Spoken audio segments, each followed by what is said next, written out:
Hello, friends, family. Y'all are my family. So I wanted to touch on a few things. I know I did a video yesterday, but I wanted to touch on a few things. Thanksgiving is upon us. It's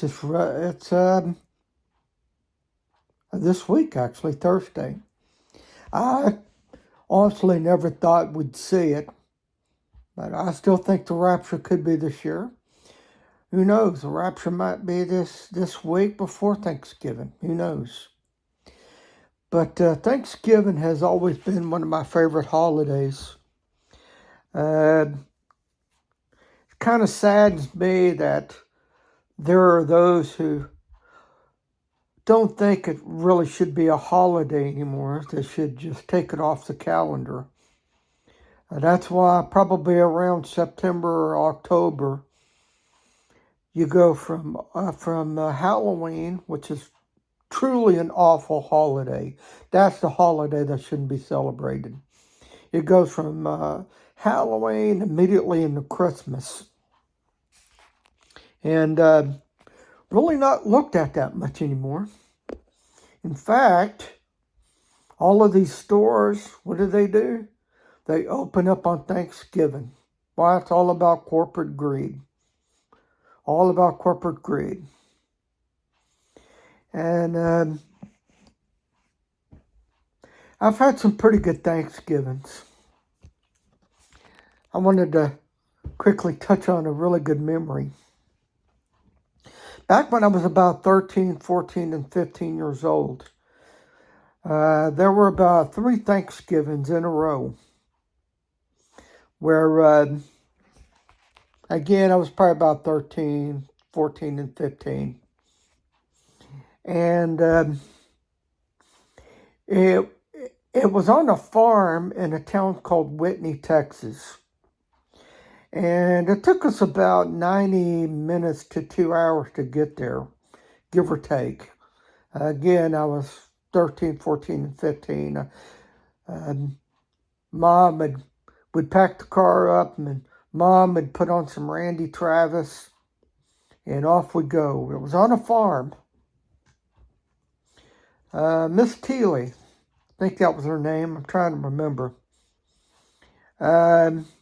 It was my uncle's mother-in-law. And what's sad is probably about 3 or 4 years after these memorable Thanksgivings, they got divorced. So, and that was the last of the Thanksgivings there. But it was on a farm. It was a really small farmhouse, probably about 3 or 4 bedroom house. Big iron stove in the kitchen. It was always chilly. It was always cold because this is at the end of November. She had about 400, 500 acres of land. It basically was on a farm. Out there in the middle of nowhere. Off on a dirt road. You know, the kind of house where her mailbox, she had to get into her car to go fetch the mail because her mailbox was probably about 1.5 miles to a mile away from from her house to the road. It's just one of those real small farmhouse Thanksgivings. We'd sit around the big table and eat and then watch the Cowboy game. We'd go rabbit hunting, but thankfully they never got anything because they never saw any rabbits. This is fall. Don't they hibernate? Not sure, but they never ever got anything. And evening came and we'd have some leftover turkey sandwiches and load the car and go back home. It's I think 3 Thanksgivings that happened. Really good Thanksgiving. We'd go out and explore some of her property. She had a stock pond, It filled it with fish and would go fishing for a little bit. And she had a barn, would go out there and play in this barn. That's just a really good Thanksgiving. You know, that old farmhouse Thanksgiving. Anyways, well, look who's here. Can I help you? Can I help you? Say hello. Star of the show. And she jumps down. Anyways, I'm going to also touch on the marriage supper of the Lamb. Probably,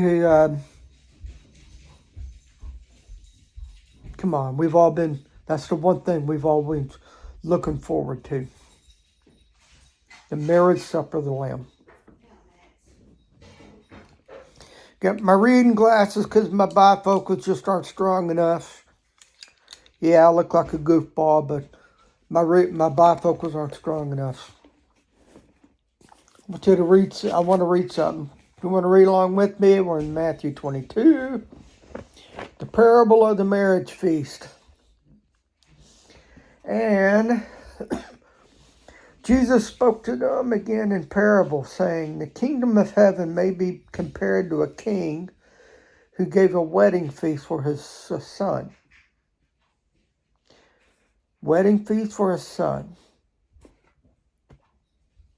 That is the wedding feast to Jesus, to his bride, the church. Let's read on. And he sent out all his slaves, that's the prophets of old, the prophets of old, to warning the Israelites that, hey, the kingdom's here, the feast is ready, and they declined. Let's read on. Again, he sent out all his slaves to call those who had been invited to the wedding feast, but they were unwilling to come. They will, in the tribulation, Israel will accept Jesus as their king. But not right now. There are Messianic Jews who accept him, but this is the church age. Most Israel has denied Jesus as their king, as their Messiah. They were unwilling to come. And again, he sent out other slaves, telling those who had been invited, behold, I have prepared my dinner. My oxen and my fattened livestock. All are butchered and everything is ready. Come to the wedding feast. Come to the marriage supper of the Lamb. Come. The fatted calf is ready. It's all butchered. It's ready. But they paid no attention and went their way, one to his own farm, another to his business. Verse 6, and the rest seized his slaves and mistreated them and killed them. What did the Israelites, some of them, do to some of these prophets? What did they do to the disciples? They killed them. They died horrible deaths. They seized them. They killed them. But the king was enraged. And he sent out his armies and destroyed those murderers and set their city on fire. That's what's going to happen during the tribulation. But in it, they will be purified through this fire like gold, and 1/3 of them will be saved. The tribulation is going to be a horrible event for the Jews. 2/3 of them will be killed. Jerusalem will be split.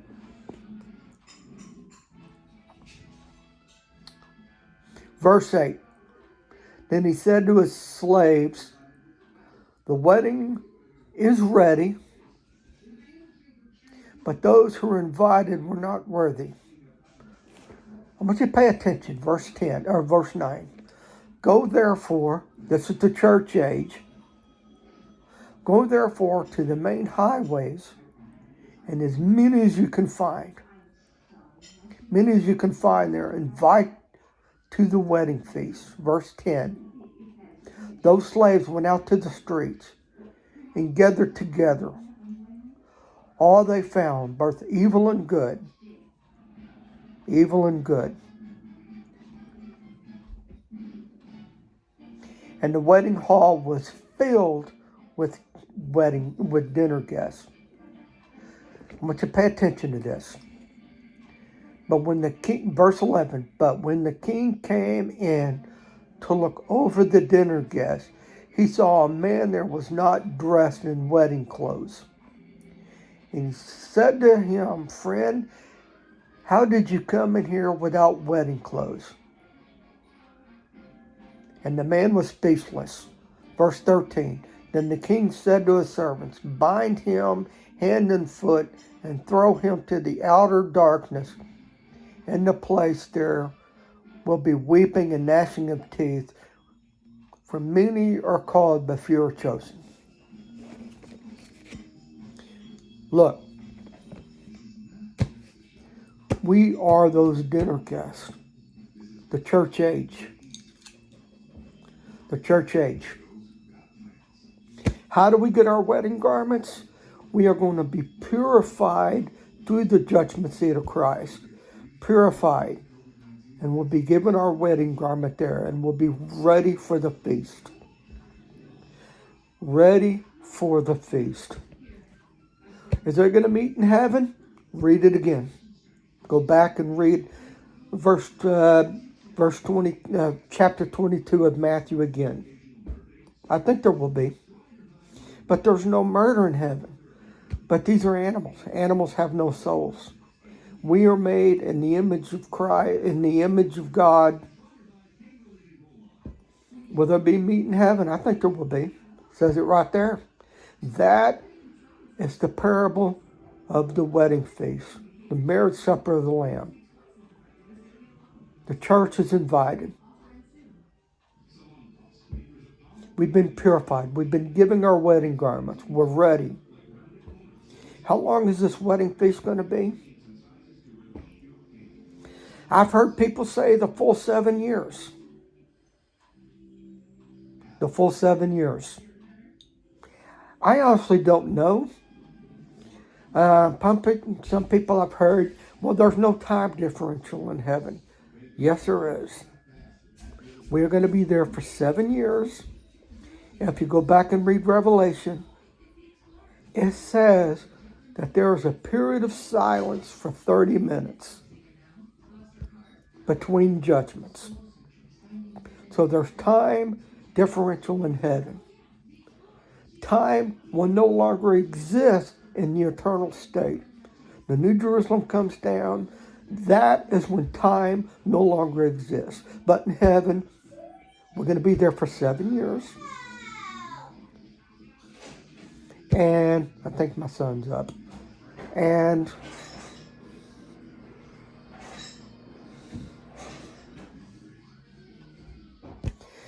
it clearly says that there's going to be a silence in heaven for 30 minutes. How is that possible if there's no time in heaven? I think at this time, there is time in heaven. So how long is the wedding feast? I don't know. Just think about it. We're going to be in perfect bodies. Our senses are going to be opened up. Everything from Brussels sprouts to broccoli to turnips, all these foods that I know y'all probably out there hate. Brussels sprouts is such a misunderstood vegetable. You roast them in garlic, balsamic vinegar, or olive oil. You grill them in the oven, perfection. I love Brussels sprouts. There's going to be food in heaven. We'll never get full. What kind of foods are going to be up there? Is there going to be pork in heaven? I wish I can answer that. Maybe. No bacon? I'm out. Well, I'm not much of a pork guy. You know, there's a channel that wants to have a lobster feast. Well, if you read the Bible, lobster's really not kosher. But with the death of Christ on the cross, there was a new covenant. I think there's a story where Peter was given an unclean meat to eat. He says, I can't eat this, it's not clean. But that being said, is there going to be pork in heaven? It said right there, my livestock, duck, chicken, all, just think about all the dishes, the desserts. Is there going to be sweets in heaven? I sure hope so. Think about it. And the new wine. The new wine.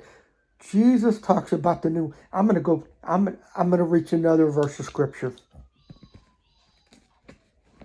I found this pretty interesting. I'm gonna put my phone down for a little bit.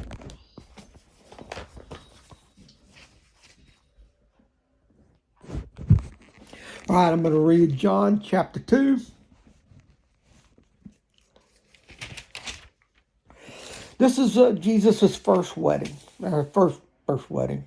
Maybe it was his first wedding. His first miracle. On the third day, there was a wedding in Cana of Galilee, and the mother of Jesus was there. And both Jesus and his disciples were invited to the wedding.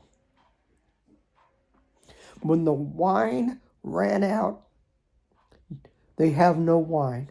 And Jesus said to her, Woman, what does that have me to do? What does that have to do with us? My hour has not yet come. It's not my time yet. What are you asking me to do? His mother said to the servants, whatever he says to you, do it. Verse 6 of chapter John 2. Now there were 6 stone water pots set there for the Jewish custom of purification, containing 20 or 30 gallons each. Jesus said to them, I'm reading verse 7, fill the water pots with water. So they filled them up to the brim. And he said to them, draw some out now and take it to the head waiter. So they took it out to him. Verse 9, when the head waiter tasted it, the water had become wine and did not know where it came from. I'm going to stop right there. Jesus specifically said, put my phone down.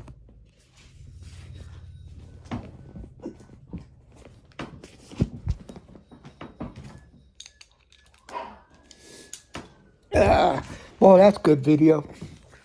Jesus specifically said, my hour have not come. Why did he do it anyways? He could have told his mother, Mary, I can't do this. My hour have not come. 2 things here. I think he did it because he obeyed his mom.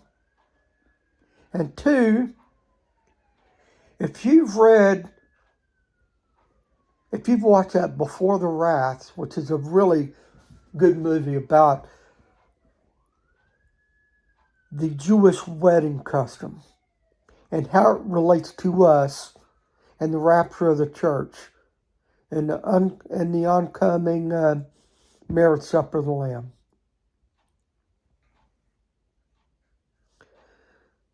You do know that I think, is a correlation of, again, the Jewish marriage, Jesus is going to marry his bride, and he will provide us with the new wine. Not grape juice, people. Not grape juice.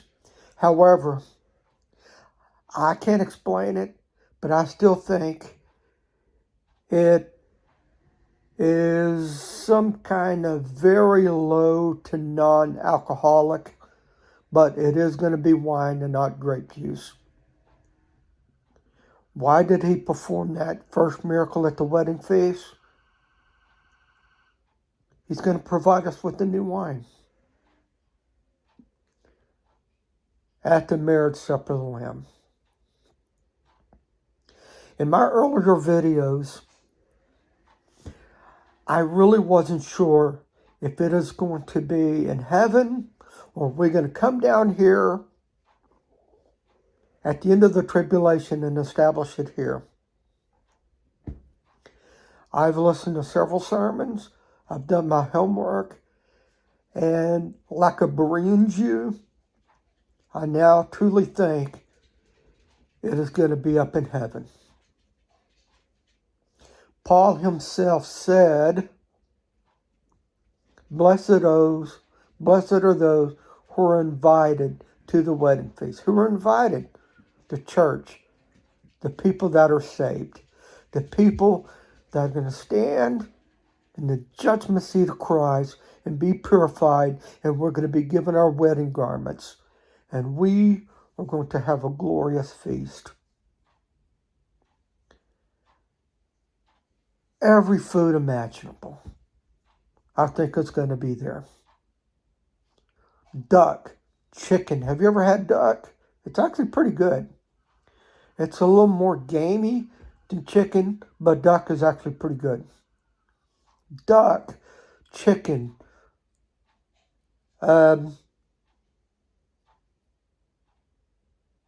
fatted calf, every kind of delicious vegetables, the freshest fruits, untouched by human filth and insecticides and everything else that just, you pick up a grocery store vegetable and just, you take it home, and it just, you pick up a grocery store tomato and it's just hard and it's just awful. All the kind of freshest vegetables. Are you ready for the marriage supper of the Lamb? What is your Thanksgiving memory? There's only one way that you can be ready, and that is to come to Christ. Trust in the blood. Trust what he did for your sins. Call upon the name of the Lord, and you will be saved. Get ready for the wedding feast. Get your garment ready. Mine's up there, ready. I'm going to be purified through the judgment seat of Christ and be given my wedding garment, where I will be ready for the wedding feast. Are you going to be ready? Time is short. Time is short. Come to Christ now. We are running out of time. Thank you for watching. God bless you. Come to Christ. Like, share, and subscribe to this video, because we are running out of time.